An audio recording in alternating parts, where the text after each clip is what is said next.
Hey Sean, how's it going? Good. How are you?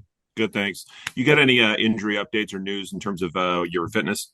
Yeah, I think came out fairly clean. Your typical bumps and bruises. Kyren's ankle was pretty good today. He came back in the game. I thought he competed his tail off. Devontae had a little bit of soreness in his hamstring, but nothing that we expect to restrict guys from being available this week. Might limit some guys in practice once we see how they come in tomorrow.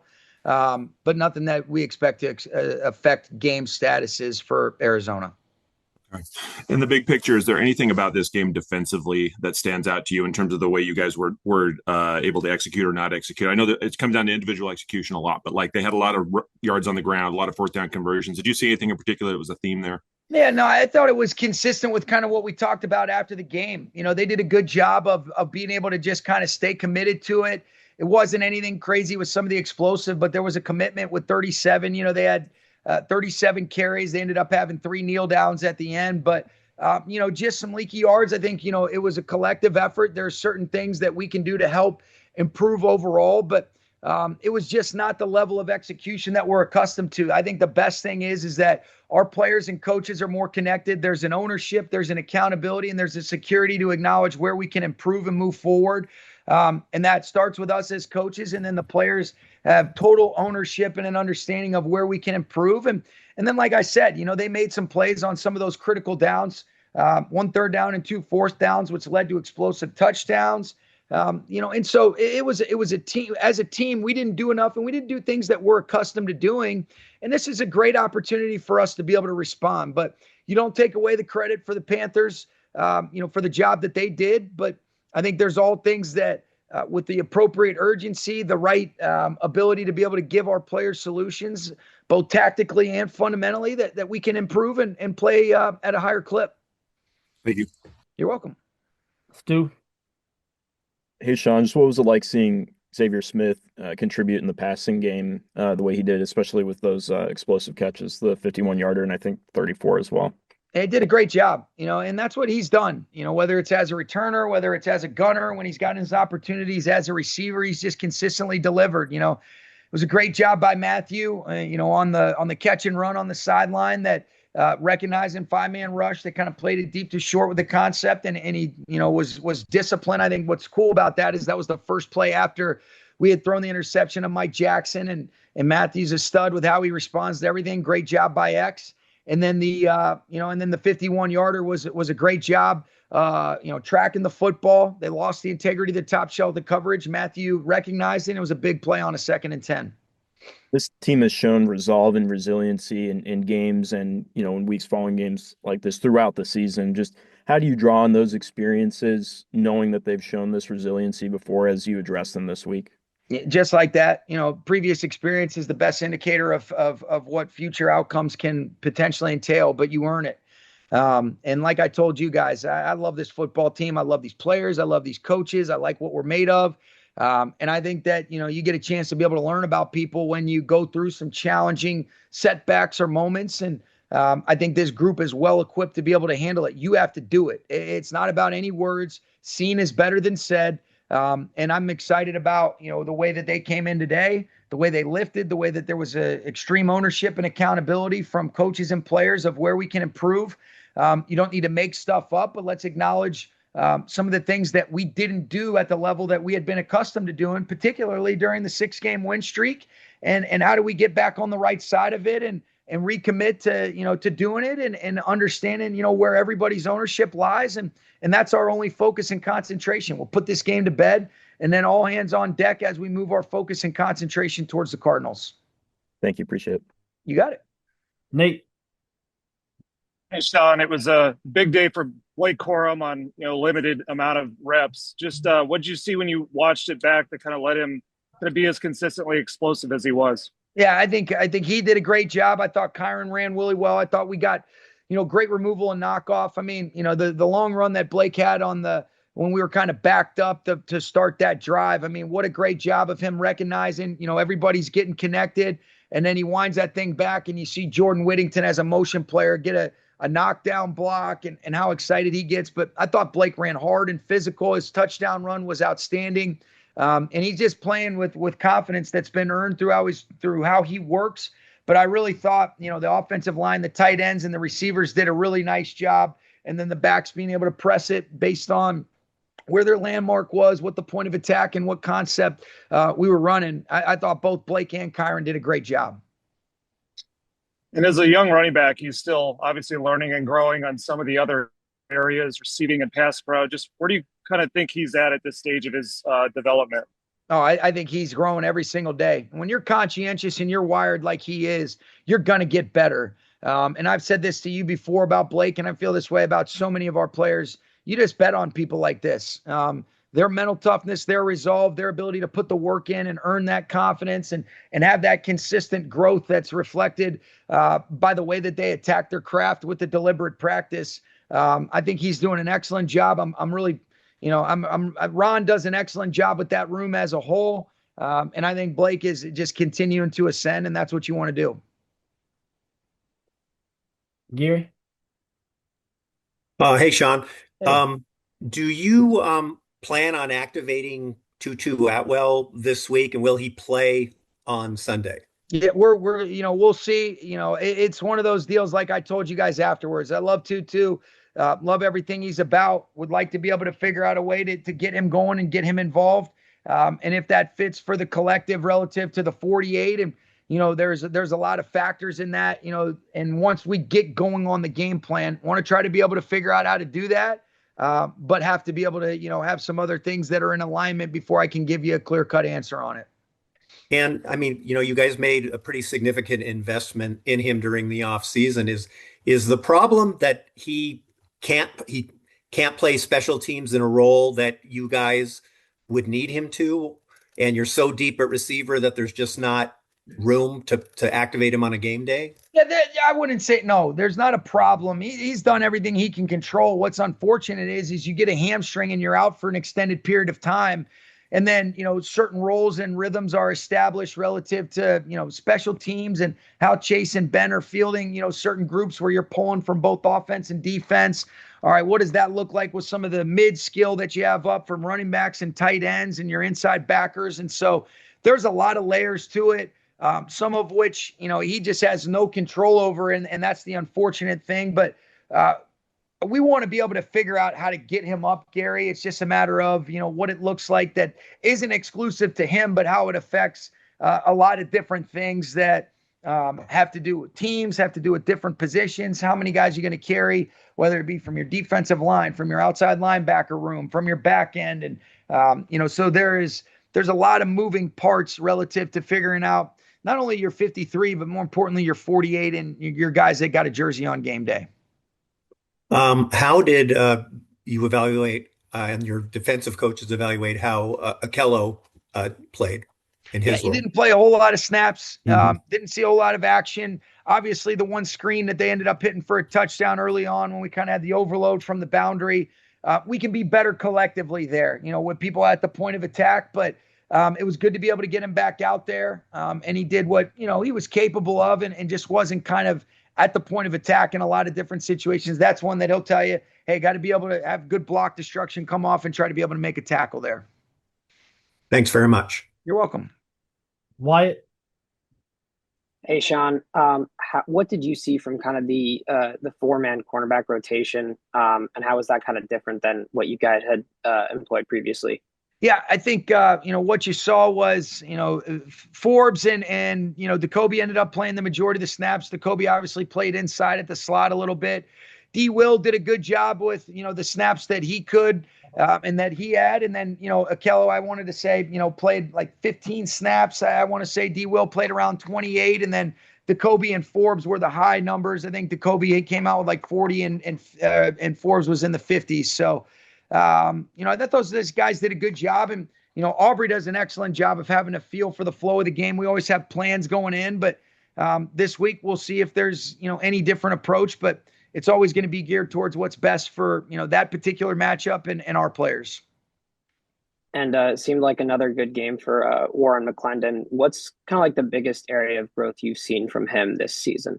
I think just, the totality of his body of work, whether it's in protection, run game, ownership, understanding, The way that he's worked has allowed him to be able to have good, experiences when he's playing in these real games. And I think he's earning confidence from the way that he's able to play and, in the way that he's able to intentionally learn from Ryan Wendell, from Zach Cromer, and from Brian Allen. And so I was really pleased with our group as a whole up front, and Warren continues to stack good performances. Thank you. You're welcome. Dennis. Hey, Coach.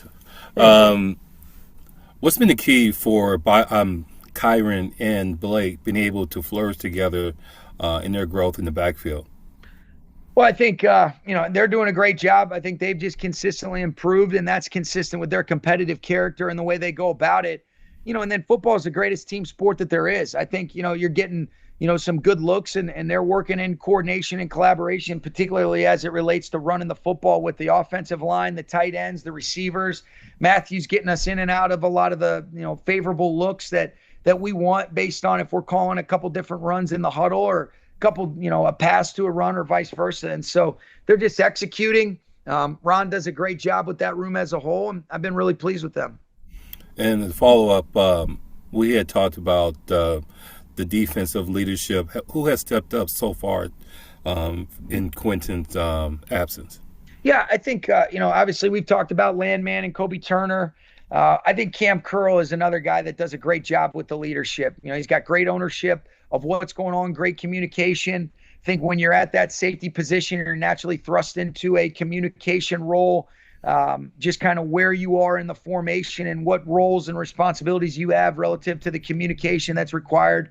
Aubrey and Coach Beake do a great job with that group, but I've been really pleased with Cam Curl. He's a stud. He's got great ownership of what we're trying to do. He's physically and mentally tough. I love him. And, he's been doing that, even with Q out there, but he's another guy that I think does a great job leading. Thank you, Coach. You're welcome. Maria, then Brock. Hey, Sean, when you say that you guys didn't do the things you're accustomed to doing, what kind of stands out for you that you didn't see? Yeah, I think it's exclusive. The simple answer, which I think are huge indicators on winning and losing, is the turnover differential. We had been one of the top teams in that, Maria, where we've been taking the ball away, taking good care of it. You're -3 in that, and that's a really tough challenge, especially when two of them came in scoring position and then the other one led to a touchdown the other way. That's a big deal. And then we didn't force any. And then the conversion downs, where they go 3 for 3 on 4th down. Offensively, I thought our guys did such a good job. You only had 5 third downs the whole game. And that was because they were able to move the ball and the possessions were minimal. But it's really the turnovers and then those key conversion downs that I think were the big difference, that have been things that we've been, pretty efficient at, that have been, consistent themes in the 6 games that we were able to win in a row prior to yesterday. Thank you. You're welcome. Brock. Hi, Sean. Can you talk about the benefit of having a guy like Nate Scheelhaase on your staff?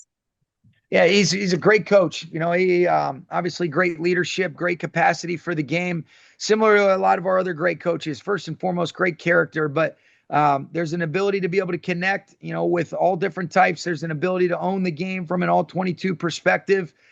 He's excellent. I've really enjoyed working with him. He's a great person, first and foremost, got a great family. And so he's been outstanding, working with the receivers, but he has a tremendous impact on our team and our group as a whole. And my last question is, over the past 2 years, overcoming the slow starts, do you think that the team doing that together, there's a benefit as you guys enter this final stretch of the season? You're saying having been through some challenging deals each of the last 2 years? Yes.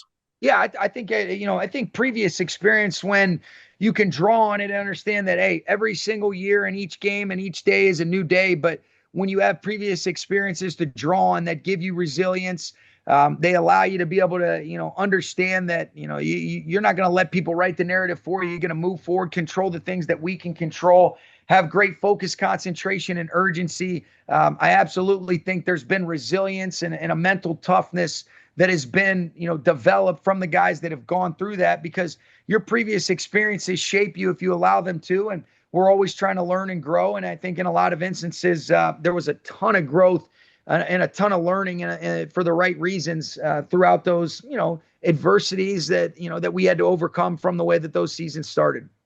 Thank you. You're welcome. Thanks, Coach. All right. Thank you guys. Hey X, thanks for doing this afternoon. Appreciate it, man. No problem. So just, what was it like for you to be able to contribute on offense the way you did, especially, that 51-yard catch that you had this past Sunday? It meant a lot. Just want to create that spark for the team and, just try to get us going, keep us on the same path that we've been going, since we've been on this win streak. So, just want to do my role and, do it at a high level. You've done that obviously in your role as a punt returner, but what's the excitement like, I guess, when you know that you're going to be, especially part of that offensive game plan and maybe have the opportunity to potentially make plays like that if they come your way? Just knowing that I'm gonna play, so being excited to, be out there on the field with guys like Puka, guys like Devontae, Matthew, and the rest of that offense. So, it's always exciting to know, I'm able to be out there and get a chance to make plays with the guys who've been making plays all season. Appreciate it. Thank you. Sarah? Hey X, I know that Matthew Stafford is just kind of the NFL quarterback you know and are used to, but can you describe to me what it's like to be in the huddle with him?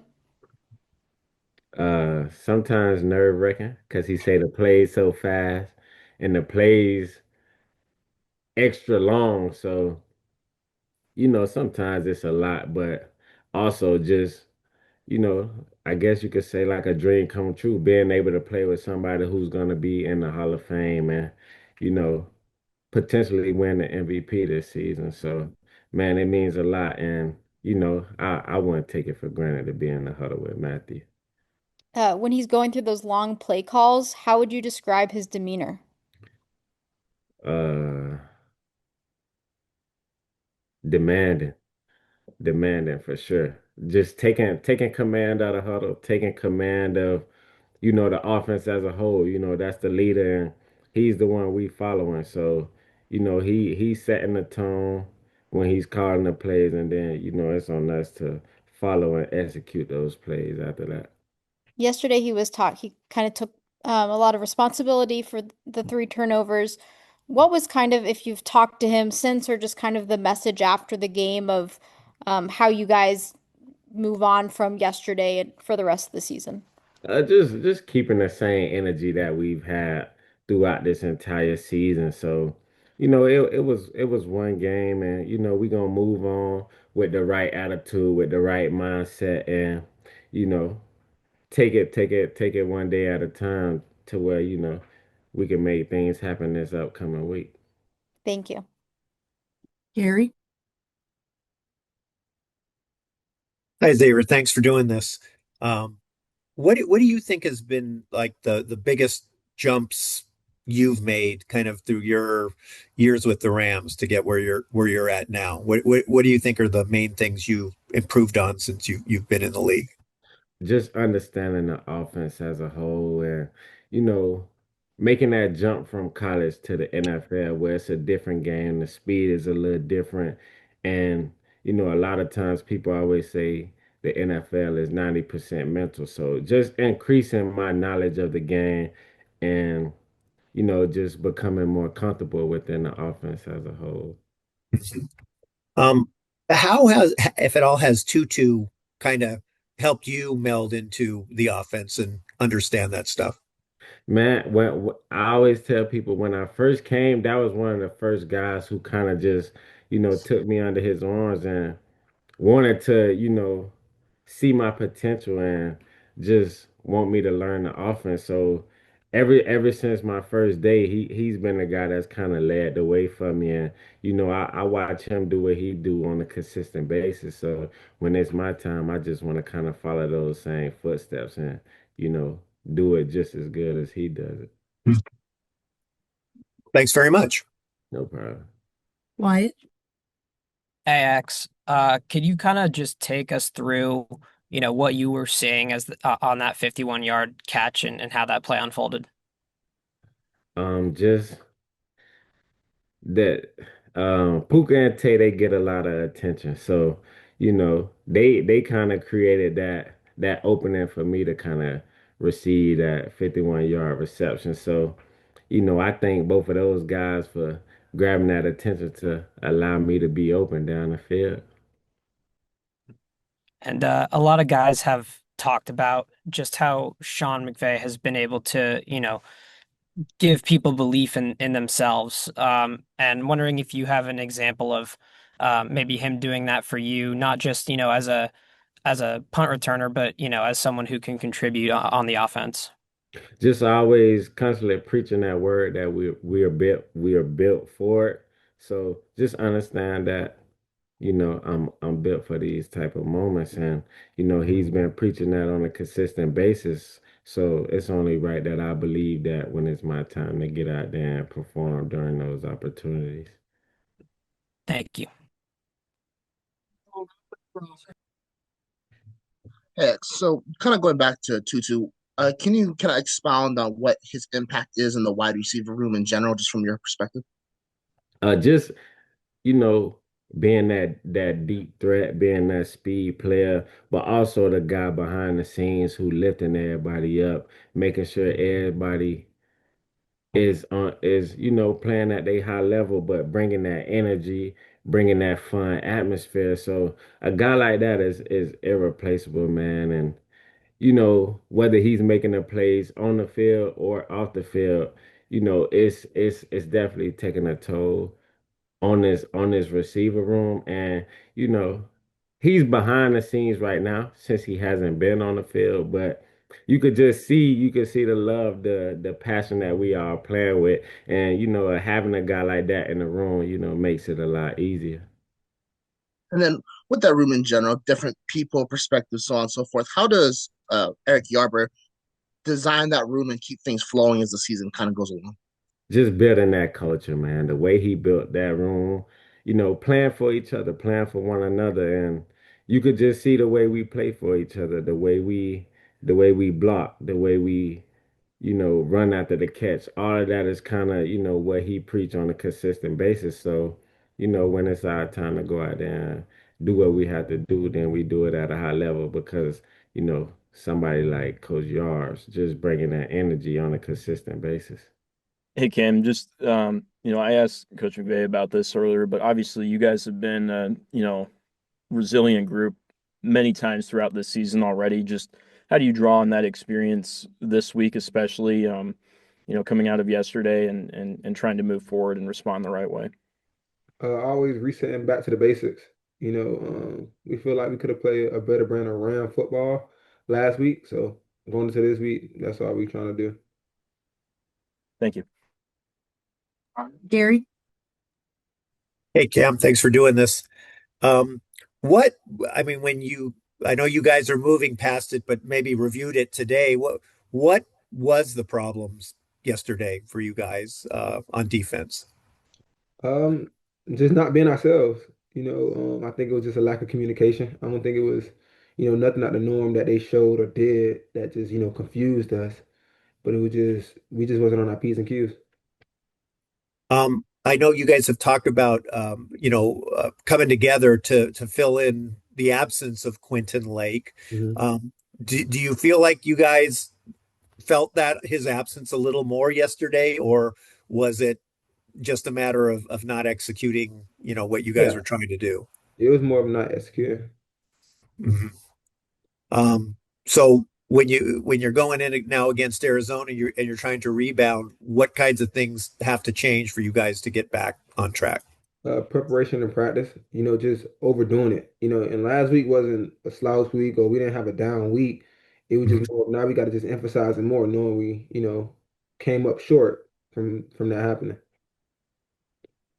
Thanks very much. Brock? Hey, could you talk about your relationship with Chris Beake and some of the things you learned from him? Yeah, Coach Beake is great, man. He brings a different side than AP. He's more, a calm, chill guy, but not on game days too much. He's a totally different person. But me and Coach Beake, we meet extra a lot. He just always going over the fine details. So that's where he helped my game the most. And with these extra meetings, when did that start for you? Ever since last year, going into the season last year, I didn't think, it was the NFL was anything, I guess, overly different than college. I think football is football, but you just have to get over those small details and it's you don't have many chances for error. So just making sure you're meeting with him to know when I have space to kind of go play Cam Kitchens football. Thank you. Hey Cam, thanks for doing this. A lot of guys have talked about just how Sean McVay has been able to, breathe belief into them and, just get their confidence up. Just wondering if you have an example of him doing that for you, whether it was is this year or last year. Um, I won't even say something specifically. I think it's just more of every time we in the training room, guys are pretty banged up all the time. And him just coming in, having genuine conversations with guys, nothing about football, but just about life.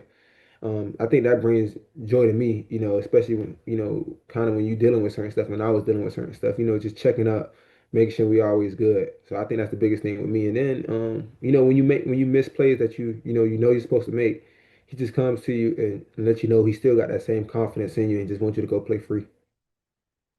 Thank you. Yep. And then we'll wrap with Sam. Hey Cam, I'm just curious, do you look at I've talked to some of your teammates who say they don't really pay attention to the division at all. Do you look at that and kind of where you guys are in the standings? No, I just kind of, if we go win the games that we need to win and win every of them, win everyone, we should be good. When you're playing the division opponent, though, that is maybe more familiar than any other team you play, what is kind of the process? And you play Arizona twice in the next 5 games. What is kind of the process for the first game, and how can you use that game then to get ready for the season finale? Um, I guess for the most part, it's just like you said, it's a division rival, so it's playing twice every year. So it's just going into it, just playing our brand of ball. We don't try to, I guess, overdo it or kind of, put too much out there of ourselves. But as long as we do what we have to do, then everything else will take care of itself. Thank you. All right, thanks, Cam. Thank you. Thanks, guys.